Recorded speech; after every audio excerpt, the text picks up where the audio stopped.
A man turns into a kaiju in order to fight kaiju. Wait, where have I heard this story before? That Man and His Manga.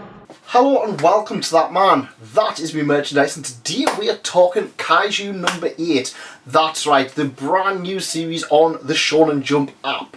Now, Kaiju number 8 is a title that, well, there's about 5 chapters so far, at least as of recording this video, and it was something interesting enough that I thought, you know what, I actually want to cover the first 5 chapters.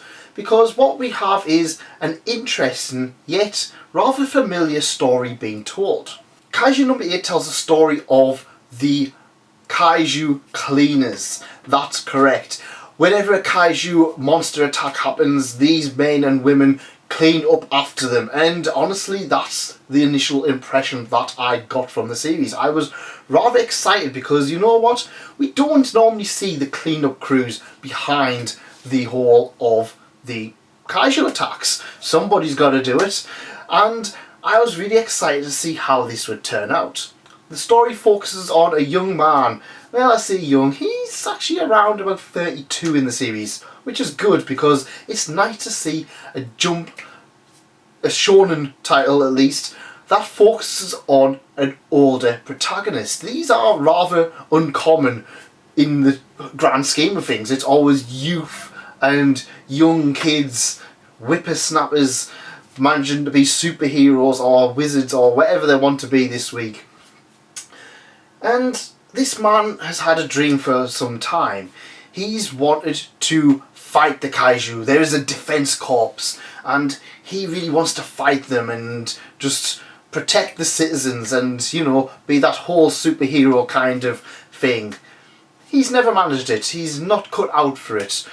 He's unfortunately had to be relegated to the cleanup crew. Things soon change, however, as he is attacked in a hospital by a parasite. That's right, so we're going parasite on this. And he wakes up the next morning to be a buff kaiju kind of monster. A strange monster that can just punch a kaiju and destroy it in one hit. Of course, he looks unhuman to the naked eye. And he soon starts to find that his new life may give him that opportunity that he really wants to become part of the Defense Corps. Now, I was quite interested in this series. I was really interested in the first chapter. I thought it was something that, while familiar, it's not something uncommon. We often see the whole man becomes monster in order to fight monsters role, especially in titles in Shonen Jump, and it doesn't feel so long ago that we had another kaiju related title in Jump itself with Ziga, the very short-lived Jumpstart title from about 2 or 3 years ago. And in subsequent chapters I kind of felt that the series did start and reveal more and more tropes. Now, I'm not going to say tropes are a bad thing. Tropes on the whole are a good thing. It breeds familiarity. Shonen Jump is a magazine built entirely on tropes.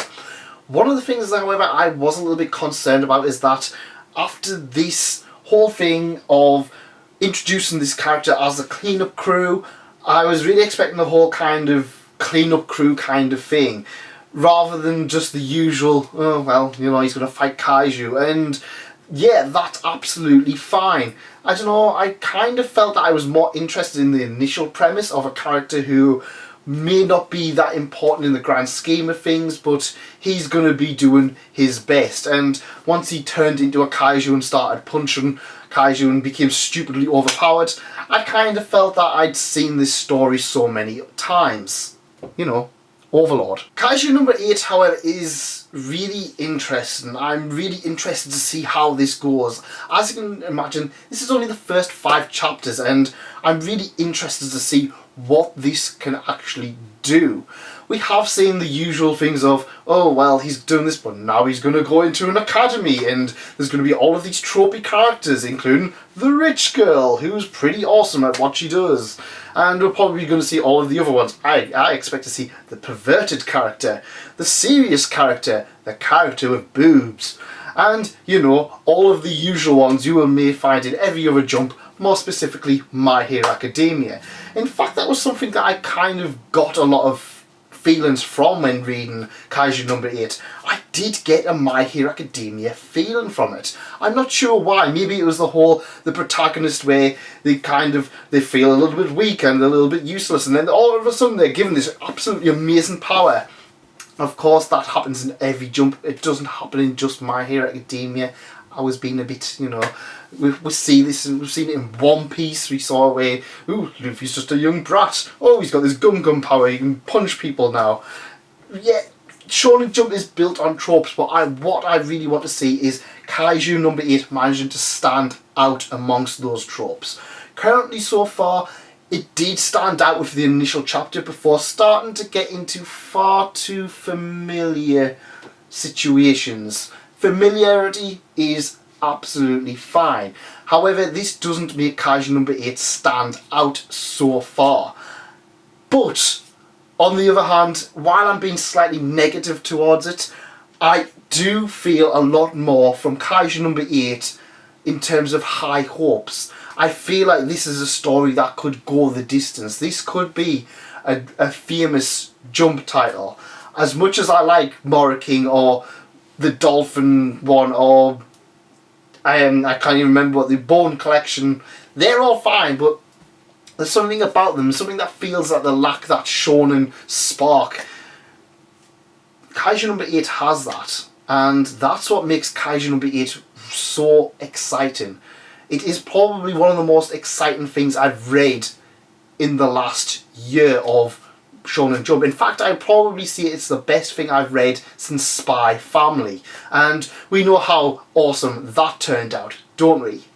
I really want to point out how happy I am to see an adult protagonist in this, especially one going through a lot of feelings that adults will be having. This is one of those things that allured me to the title itself. Having that feeling of, is what I'm doing right? Or, I wish I kept doing that, is a very human and adult thing to think, especially for one in their 30s.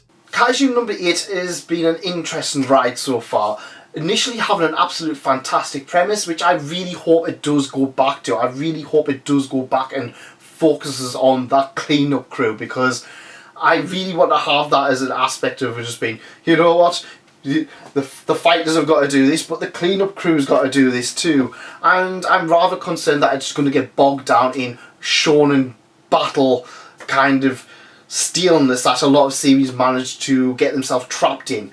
I've got high hopes, however. Kaiju No.8 seems that it's going to jump out of those tropes and at least manage to subvert them to keep things interesting. So far in the first 5 chapters, I have been really enjoying it.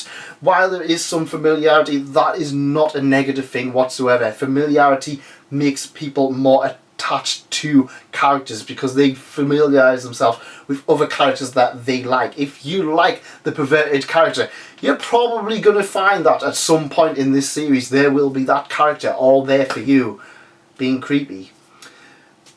But Kaiju No.8 is something that I'm really looking forward to seeing more of. There's something exciting about it, and I haven't really felt this way since Spy Family, and to have that same feeling as I did a few months ago with Spy Family, that's something really exciting for me. I'm really looking forward to seeing how Kaiju No.8 develops and becomes its own thing once it just shatters the shackles that hold most Shonen Jump battle manga down. But that's just my opinion. What did you think of Kaiju No.8? Did you think it was absolutely fantastic, or is it one of the worst things you've ever read? Let me know in the comments, and I will see you next time. Go check out one of these videos. There's probably something there that you will really enjoy. Thank you for coming, and thanks again for staying. See you next time.